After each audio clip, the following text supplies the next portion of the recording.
break from the State House with the future of Santee Cooper still undecided. And as 7 News' Capitol reporter Georgia Godfrey shows us, it's your money left on the table.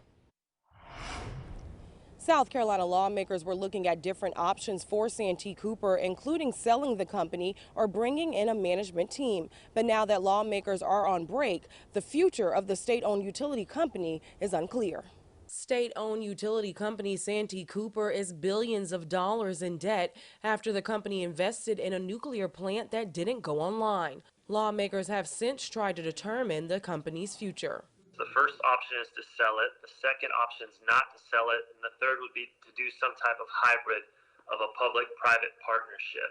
At last check, lawmakers were reviewing a proposal from a Florida-based company to buy Santee Cooper. But the company wanted lawmakers to reform the legislation that put Santee Cooper in debt in the first place. Lawmakers were supposed to use this year to evaluate that option and review current law, but COVID-19 forced those conversations to halt. The longer this lingers, the more the future of Santee Cooper is in doubt, and there's a lot of money invested and tied up in it. But this is such a big decision, it needs to be done right. Obviously, the global pandemic that we're dealing with has derailed a lot of things. Santee Cooper doesn't just provide electricity to its customers, it also supplies most of the power for many cooperatives in the state.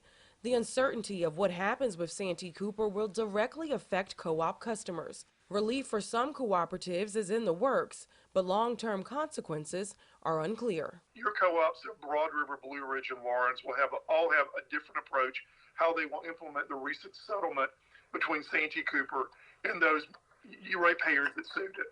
What we anticipate is a 5-year rate freeze that the board of each of those local cooperatives will have to figure out how to pull that in to their overall budget. South Carolina lawmakers will be back here at the State House in September. However, because of a sine-die resolution passed in May, lawmakers will only be able to handle matters related to the 2020 budget and the state's COVID-19 response. In Columbia, Georgia Godfrey, 7 News.